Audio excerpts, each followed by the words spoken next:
Hi, everyone. Welcome to UCSD and our Triton Day Talks. We're so excited to share with you a bit about Eleanor Roosevelt College, and we have a panel of transfer students here today to answer some of the most frequently asked questions for transfer students at ERC and UCSD.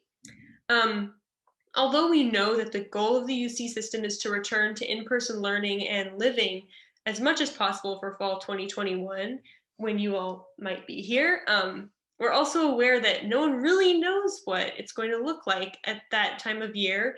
And so we're going to try and be really holistic with the answers we give so that you can get an idea of what it might look like to be a Triton, regardless of the situation in fall 2021. So to start out, we're all going to introduce ourselves. I will start. My name's Clara. My pronouns are she, her, hers. I'm a third year, first generation student, and I'm majoring in biology here at UCSD. I'm also involved in Ellie's Garden and ERC, as well as jazz ensemble and Mirror Musical, and I'm an orientation intern for ERC, which is why I'm hosting this event. So next, we're going to hand it over to Braden. Hello, my name is Braden. Pronouns are he, him, and his. I am a fourth year transfer student majoring in history, and I transferred from Saddleback College. Here at UCSD, I'm involved in Beta Theta Pi, one of the social fraternities, and I also work as a senior orientation leader for ERC. Hi, I'm Nicole. My pronouns are she, her, hers. I'm a second year transfer student from Moorpark College.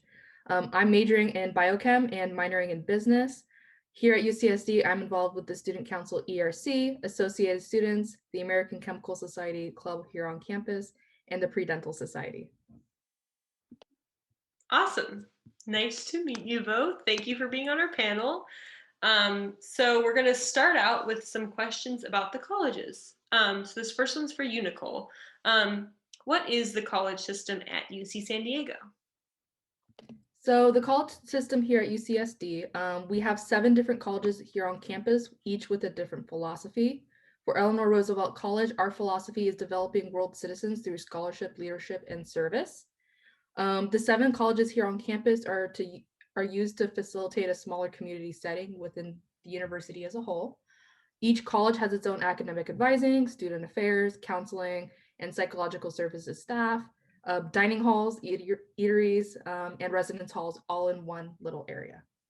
Each college has a different atmosphere. ERC is very focused internationally and has a lot of international students housed in the area known as iHouse or International House. This is unique to any other college because here we're exposed to a lot of different cultures and customs, and we try to develop a global mindset through that. A question a lot of incoming students have is whether their major fits within the college's general education or GE. For example, many engineering majors think they don't belong here, but they do. All majors can exist in ERC, and we all do exist within the college. I myself am a chemistry major, and I get to meet a lot of people who have different majors than me, and I get to learn from their experiences and their perspectives, which is different from my background and stuff. When you live on campus, and if you do, you will be housed with all these people with the different majors, and you'll kind of get that well-rounded experience from that. Each college has its own separate set of GEs meant to explore the college philosophy, and has a college-specific writing course. For ERC, that is called Making of the Modern World, or MMW, which we will definitely touch more on later. Awesome. Thank you, Nicole. Our next question is for Braden. Braden, if a transfer student chooses to live on campus, what should they expect, and how has this looked different in the past? Yeah, so prior to the pandemic, most transfers would live in apartments, either in the Pepper Canyon apartments, the Village, which is now known as the 7th College Apartments. They're usually housed with other transfer students. However, they're not necessarily all from your college. Like when I lived on campus, I lived with a couple ERC students, a couple Marshall, and a 6th student. It's generally 2 to 4 bedrooms within these apartments, with 1 to 2 bathrooms, a common area, and a kitchen. In the past, we've had singles, doubles, and triples, and you usually live with anywhere between 4 and 8 people. For example, when I lived on campus, I was in an apartment with 6 other guys. two of which lived in a triple with me. And it was a little small at first, but you kind of get used to it, and it's great because you get to meet a bunch of different people from a bunch of different backgrounds.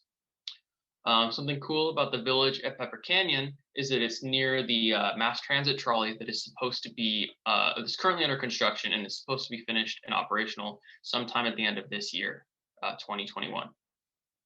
Since the start of the pandemic, things have looked a little bit different for on-campus housing. As of winter quarter 2021, all residences are restricted to single occupancies for their rooms, which means that everyone gets a single, which is kind of cool, as opposed to a double or a triple in the past. You will still have suite mates, however, so you're not completely on your own. Anywhere from 2 to 7, kind of depends on the place that you're living. Currently, no visitors are allowed in suites, and upon moving or returning to campus, you will have to self-quarantine for 14 days, and you will be tested on the 1st, 5th, and 10th day. And if you have a negative test result on the 10th day, you are able to end your self-quarantine. If you do receive a positive test, the school will contact you about isolation housing. We have a separate area of campus where students can isolate so that we don't infect the rest of the student population. On campus, you will need to be wearing a mask at all times unless you're eating, exercising, or living in your apartments or physically residing in your apartments. However, no matter where you live, each student has a bed, desk, and chair. They also get a closet as well.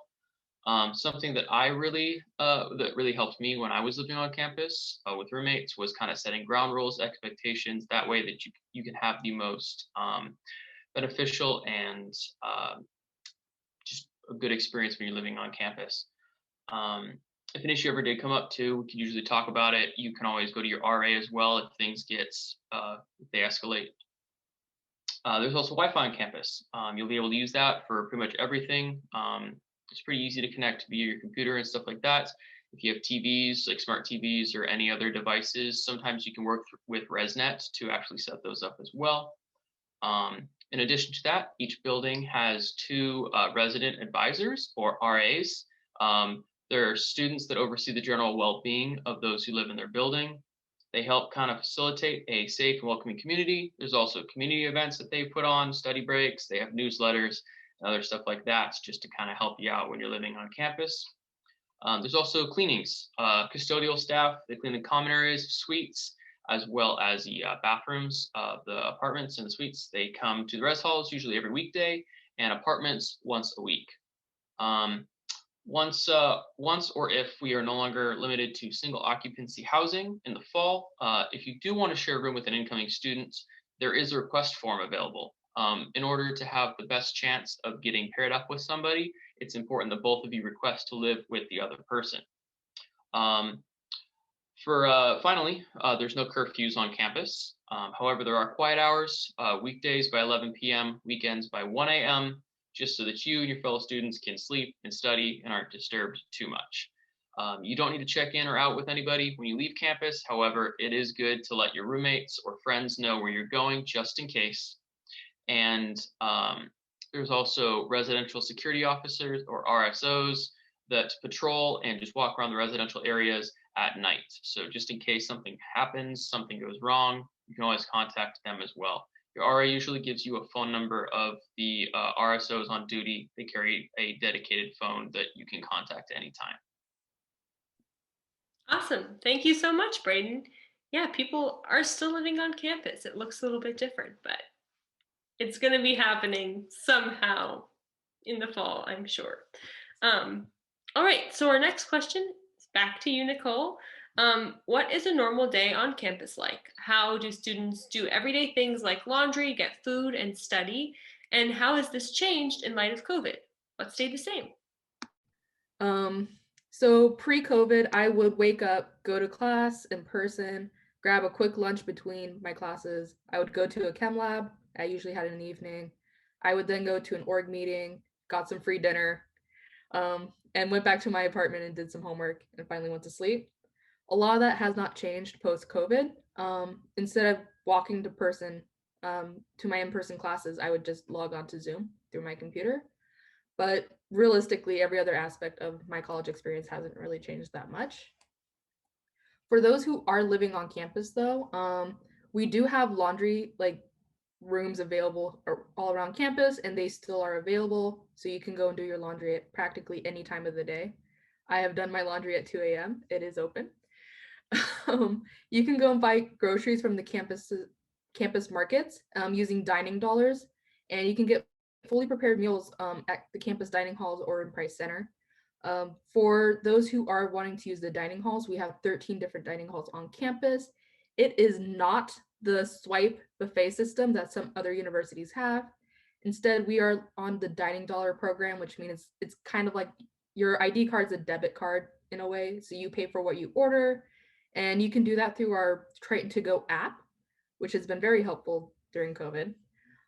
Currently, the dining halls are still open, but all the interactions are done through the Triton to Go app. Also, their hours have changed a little bit. Some things are not as open as long as they used to be. If you don't have a dining plan, you can still use the dining halls. You just have to create an account with the Triton to Go app. And you can go to the market and grab some coffee, some snacks, some fruit, so on. I personally am a very big fan of the new dining hall that's open on campus in the new 6th College area, which is also called the North Torrey Pines Living and Learning Center. They have some really good Mexican food. I went to Wolftown, and I've really enjoyed it so far. So in terms of popular studying places here on campus, the most popular is Geisel. Pre-COVID, it used to be open to midnight, and the second floor of the Geisel Library was open all night for all-nighters. There were a lot of study rooms that you could reserve ahead of time and comfortable couches on every floor in case you didn't. Post-COVID now, availability in Geisel is a lot more limited. You now have to reserve study areas in advance, and you usually can only be there for an hour. It's very systematic and is not as free-flowing as it used to be. The same also applies to the second library we have, the biomedical library, which is in the med school area. It's always less crowded than Geisel, so if you're having a hard time finding a spot, biomed library is also a very good bet. They have a lot of computers available, which you can unlock through your student account. It is closer for students who are living in Revelle to study than Geisel, which is also a great perk, and they have really good sunlight throughout the day. It's a great area. It's very pretty too. Each college also has a commuter lounge. So this area is equipped with microwaves if you are a commuter and you brought lunch and you just wanted to heat it up. They have a few tables so you can meet with your friends and study there. There's also study spaces in Price Center, which is right near Geisel as well. They have some computers available. They also have lockers for, I believe, commuter students too, if you wanted to store some stuff and not carry it with you throughout the entire day. In midst of COVID, these places have not been as available for studying as they used to be. However, everywhere on campus still has Wi-Fi, and La Jolla has great weather for outdoor studying. Additionally, campuses have made some specific outdoor study spaces with furniture set up under these giant tents in the middle of like quad areas. And it's available to a limited number of students from 8 a.m. to 8 p.m. every day. Awesome. Thank you, Nicole. Yeah, they're making it work. There's always a nice place to study in San Diego, and hopefully things will open up eventually. I'm sure they will again. All right, on to the next question. This one's also for you, Nicole. What ways can incoming students get involved, make friends, and create a social life for themselves at UCSD? And is there anything that's different about this for a transfer student? So for making friends and getting involved on campus, you do get to know a lot of people in your college. I've met a lot of people in ERC as a transfer student in our MMW classes because every ERC student has to take that. So I got to meet a lot of people that way. UCSD is rigorous and we acknowledge that, but there are plenty of opportunities if you want to make friends and just need to find them. What's great is that I've made a lot of study groups with my friends for these classes, especially MMW, because it's not my forte. And I really got to have some very fun experiences and try things I probably would not have done before that people were more familiar with. There's also orientation. So that's usually during week 0 or welcome week. And there's a ton of activities throughout the day. my advice is just to go out and do it. You'll never know what you'll run across, and it's kind of great. I did a lot of these orientation events with my roommates, and that's how we got really close at the beginning. And I thought it really made breaking down the ice a lot easier, and it was really a fun time. It was a very fun time. Last year we had Welcome Week virtually. It was not in person, and it was still really fun. I got to meet some people through Zoom, and we still had some good times playing games and whatnot. Most people, however, usually their main social group of friends is through the people they live with or the orgs they're a part of. In my personal experience, a lot of my closest friends are people that I have all my classes with, so many other chem majors. And there is a chemistry org here on campus, and so we all go to that together and get some free food, some free dinner. We love it. And yeah, there are a lot of clubs that are still running strong online, and finding them is really you can actually find them through some of the org fairs we have at the beginning of like every quarter. And so honestly, these orgs are more than happy to have you come to their events, and you'll never know who you meet. It's really a good time. I enjoy them a lot. If you also want some other resources to finding some orgs, you can go to ECHO, which is Ellie's Community Hub Online. They have a lot of the ERC specific orgs here on campus, and you can learn about what events are upcoming and what events that even just ERC is hosting in general. And they also have a weekly newsletter, so they'll update you on that. And we also suggest that you make a class group chat. It could be on Discord. Discord's the most popular one here. On the first day of lecture, so you get to know your peers in your classes and ask questions relevant to the class. So yeah. Thank you, Nicole. Yeah, there's like a Discord for every class I'm in. It's having a moment for sure. And like Nicole said, we just had our winter org fair, and probably during Welcome Week or early in the quarter for fall, we'll have a fall org fair with ERC org. So that's a really great opportunity to just like see what's out there. Yeah, one of my most favorite things was pre-COVID when we had the org fair on campus is how many free stickers you can get. I don't have my hydro flask on me now, but it's just covered in stickers I got from random orgs during org fair. And it was kind of great. I loved it. Gotta love free merch.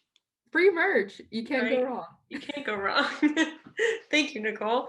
Awesome. So our next question is for you, Brayden. What can you tell us about the quarter system and classes, and more specifically, making of the modern world sequence that we have here at ERC? Yeah, for sure. So UCSD is in the quarter system, like you said. It's 3 academic quarters during the year, and then the 4th quarter is an optional summer session.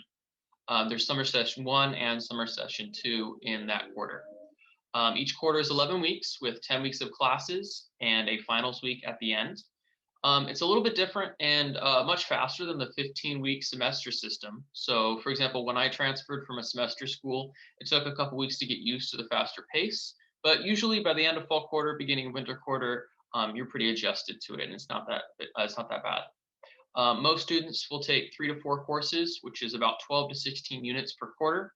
My first quarter here at UCSD, I only took 3 courses, which I would personally recommend because it helped me get used to the faster pace and I didn't get overwhelmed. In regards to MMW, every college has its own writing sequence as part of its GEs. ERC's is MMW, or Making of the Modern World. It's a history-based writing intensive series of 2 upper division courses, which is MMW 121 and 122. If you come in as a first year, it's a 5-course series of lower div, but since we're transfer students, we take the upper division version. Fun fact, it also counts towards your upper division units. I believe you need 60 of them to graduate. So that's 8 units right there that you can put towards graduation.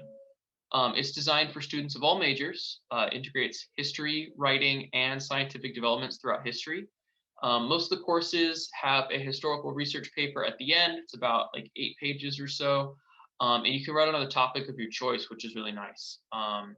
I really like courses that let you kind of choose a topic. That way I feel a little bit more invested and I feel more motivated to work on it since it's something I'm interested in. Also, just I enjoy M&W courses as a whole, just being a history major. It's very similar to other courses I've taken. And it's also just a great way to meet a bunch of ERC students. Like Nicole mentioned earlier, only ERC students take MMW, so it's a great way to meet people in your community. Totally. Thank you, Braden. And I didn't know that fun fact about it accounting for upper divs for transfer students. There you go. Easy. Knocked two of those classes right out of the way. Cool. So our next question is again for you, Braden. What types of support and resources are offered at UCSD, and what have these looked like online? Yeah, so there's a number of different resources that are available for free to all students. They're paid for by your student fee, so there's no reason to not take advantage of them. In terms of academic support, there's tutoring in specific math, science, and foreign languages. There's also writing assistance at the Writing Hub, which is in the library. It's also available online, I believe. So if you need someone to proofread your essay, or you just have any questions about a course, you can always hit them up, let them know. Additionally, there are office hours for your TAs or teaching assistants, as well as your professors. And they still hold those over Zoom as well. So you can always reach out to them if you need help, either in the course or just have questions. There's also the Career Center, which can help you with things like creating your resume, writing a cover letter, finding internships and research opportunities, both on and off campus. And they also host a career fair every quarter to help you get connected with future employers. There's also community and identity-based resources, such as the Women's Resource Center, the Black Student Resource Center, the Raza Resource Centro, and the LGBT Resource Center. They provide a safe space for all students, and they put on events that are catered specifically to students represented by their organizations and resources. Something we pride ourselves on at UCSD is having great resources with those, or great resources for those with basic needs. This resource is called the Hub. It includes support for students with food security, insecurity, financial wellness, and housing stability. For example, all students are able to select fresh produce and packaged goods each week throughout the year at the Triton Food Pantry at no cost. The food pantry, it's actually still open and available to students, and all the other resources centers continue to provide the resources virtually. So there's no change in what we offer during or before COVID. ERC also offers academic advising and various organizations to ensure the best student experience possible.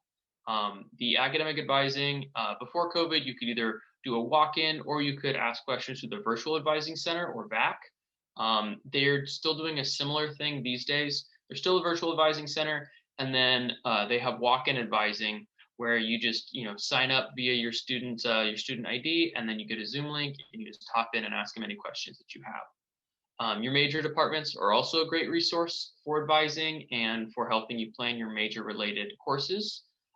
They also have they can be accessed to the Virtual Advising Center. You can also schedule office hours or appointments with them either virtually or in person once things go back to normal. Awesome. Thank you so much, Braden.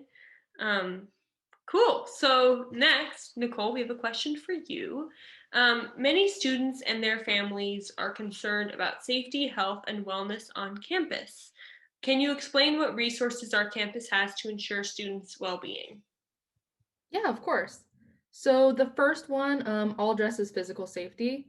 UCSD is actually ranked really highly in terms of safest colleges in the US. This was by the National Council for Home and Safety and Security in 2018. We have a blue light system here on campus. So if you're feeling uncomfortable or notice anything kind of suspicious or weird, you can go ahead and hit the blue light to notify UCPD. The police should be able to get there very quickly to you once the blue light is hit. I believe there's also a camera, so they can see you almost immediately. We have the UCPD here on campus. They know the campus really well, and so they can respond to specific locations that students may be at and describe that outside police forces may not know. At night, we also have the Triton rides, or CSO, officer escorts. So CSO is the community service officers or campus safety officers. This is a program that's from sunset to 4 a.m. daily. And they give you a shuttle service within 1 mile of campus. So if you're trying to get back to your apartment, you can always use that. AS also funds the Safe Ride program, which is 2 free $10 Lyft rides every quarter. So you can use that also to get back to campus if you're kind of stranded. We have Triton alerts. We get texts for anything. Your parents can also get this as well. Now, because of COVID, there's a system sent out in place to notify students if the virus was detected in the wastewater from any on-campus building. Also, this Triton alerts will notify students if there's any burglaries, weird incidents here on campus, so we know about it almost immediately. There's always campus and security patrolling our campus to ensure campus safety, so we really do have some layers in place to keep students safe. In terms of student health and insurance, you may have your own form of insurance from your parents, and you can opt out of UC SHIP, which is the UC insurance plan for students that you're automatically opted into, but you can opt out. Even if you have off-campus insurance, you can still access free campus resources either way. We have a 24-hour nurse hotline, regardless of insurance, you can still use that. The student health building is in the center of campus, kind of near Geisel Library. UCSD prioritizes mental health. We have CAPS, which is the Counseling and Psychological Services, which I believe is also held somewhere in that student health building. We have each college has it, as well as the center of campus at the student health building. There we go. There is a 24-hour crisis call line, self-help resources, you can book appointments with a therapist. We also have the Zone, which is over in Price Center. They host therapy fluffies, so like therapy dogs, which you can go and pet. Really highly recommend that one. It's so fun. They have yoga, they have quiet spaces, and also for people who like to work out, we have 2 gyms here on campus, REMAC, which is actually very close to ERC, and the rec center, which is the old gym, which is over near Muir and Ravel. They have an indoor and outdoor pool. We have rock climbing walls. We have 3 levels of sports you can commit to. It's really a fun time, and I've done the community one, which is a lot of fun, and it's actually a lot harder than I thought it would be. So you have all these resources here if you you want to improve your health or just to go and exercise and stuff like that too. Thank you for sharing, Nicole. There's also through the UCSD recreation, there are a lot of classes you can take, like yoga classes, dance classes. I took an aerial silks class, and they're doing a lot of them online. So that's another, if you're interested in any of those things, go to Yeah, they also UCSD have like the fun recreation. dance classes too, which I heard is a really good workout. Yes, I have tried a couple of those out, and it's hard work, but it's so fun. Would recommend. Awesome. Okay, so our next question is going to be for Braden. Braden, can you tell us about transportation options such as getting around campus, getting off campus, and parking on campus? Yeah, so for getting around campus, there are campus shuttles, which are free for all students, and comes out every 30 minutes or so. There's 2 ways to check the status of the shuttles. At the actual shuttle stations themselves, that tell you roughly what time each shuttle comes. There's also an app where you can actually live track the shuttles in real time. And let's see, for options for getting around campus as well, there's electric scooters pretty much everywhere that you can use with their respective apps. Like there's a Lime scooters, Spin scooters, etc. There's also biking. There's a bunch of bike racks around campus. So you can either rent a spin bike or you can bring your own. Let's see. Also, like in regards to just getting around campus as well, I really like the campus shuttles because when I took MMW 121, I lived up in the village, which is on like the north part of campus, and the class was actually down in Galbraith Hall, which is near Revelle, which is normally about a 25-30 minute walk. So taking the shuttle saved you about 15 minutes or so, so that was really nice as well. In regards of getting off campus, there's a couple different ways, including the MTS buses. All enrolled students, they get to take the MTS buses for free using a pass that's renewed every quarter on the Campus Cloud app. There's also a UCSD shuttle that will take you to grocery stores like Ralph's, Whole Foods, Trader Joe's, and it'll take you to some of the specialty stores like H Mart, Zion, 99 Ranch, and some other ones. If you want to go to like the LA area or anywhere along the coast between La Jolla and LA, you can take the coaster train. There's discounted student rates, and the schedule is fairly convenient.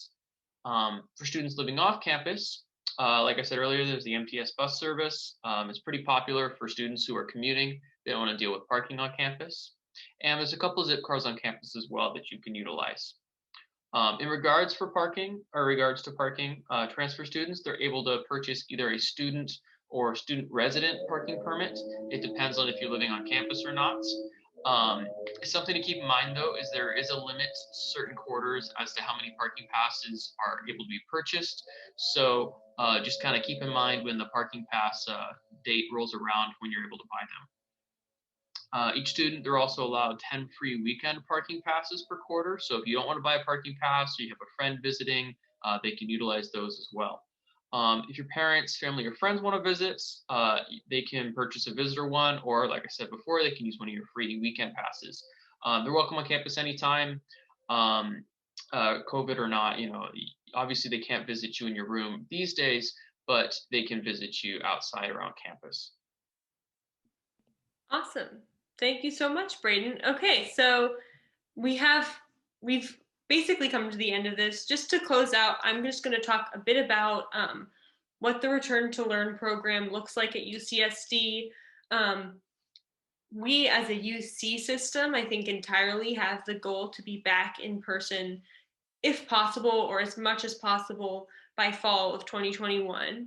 But in the meantime, the campus is taking a lot of COVID precautions. First off, testing is available to all students for free if you live on campus or off campus, and you don't have to be showing symptoms or anything like that. It's just free. You can either do that by scheduling an appointment. So if you live off campus and you have a car, there's some places where you can just do a little drive-through and they swab you and you leave and it's easy, or a price center. But another thing that is very cool that we have are vending machines on campus with self-administered tests that you can get anytime for free. You do it yourself, you put it in a thing, and you get results fairly quickly. I think it's within 24 hours, maybe 48 hours, but it's always very quick. And you just like scan it with your phone. It's pretty cool. So they're really trying to promote people getting tested frequently so that they can try and catch it early and isolate anyone who does have it or help them however they can. Additionally, all students who are, like, if as an off-campus student, if you want to come to campus or if you live on campus, you need to take a daily screening test. It's just to make sure you're not showing any symptoms or anything. And then if you are not and you fit all the criteria, then you're cleared to come to campus. Someone might just ask to see that if you're wandering around to make sure that you're safe. Additionally, the university is utilizing wastewater detection to try and prevent the spread of COVID in the buildings. Like we mentioned earlier, you'll get an email that tells you what buildings it's in, and then the residents in those buildings will be contacted and tested, and it's a whole thing. They're very thorough. And any student who lives on campus who tests positive for COVID is required to enter isolation housing for 14 days, but food and all other necessities will be provided, so you'll be okay, and hopefully you will prevent it being spread more. Additionally, for vaccines, vaccines are being given out to priority groups based on federal and state guidelines. I think even at this point, some student workers, because they're being characterized as just workers for the university as they are getting vaccinated, like students who work in labs. I have a few friends that are TAs that have been able to be vaccinated. So when you are eligible, which we all will be at some point, You'll receive an invitation through the UCSD My Chart. You'll get an email from the university, and you'll be able to schedule an appointment, which is very exciting. And like I said, more and more students are having that opportunity. I think particularly like RAs and stuff. So lastly, classes. Most classes currently are being taught online, but the university is offering 10% of classes in person. So there's these huge outdoor classrooms. If you have a chance to walk around campus, the mask on and all that, of course, you'll see these big tent spaces that have like TV things, and it's a whole thing. So they are trying to integrate some in-person aspect for students who live on campus into the classes, and as time goes by, that will increase. So that's pretty cool. And last thing is that the university is frequently in contact with us about COVID related policy and news updates. Probably like a couple of times a week, we'll get an email about like, this is who's being vaccinated now, or we made this cool discovery, or whatever. This is the wastewater detection. They're really very communicative and keeping us updated on what's going on. So that is nice. Great. Well, thank you, everyone. That concludes our frequently asked questions for transfer students. Thank you to our panelists for joining us, and we hope to meet you all in the fall as new Tritons. And yeah, thank you so much.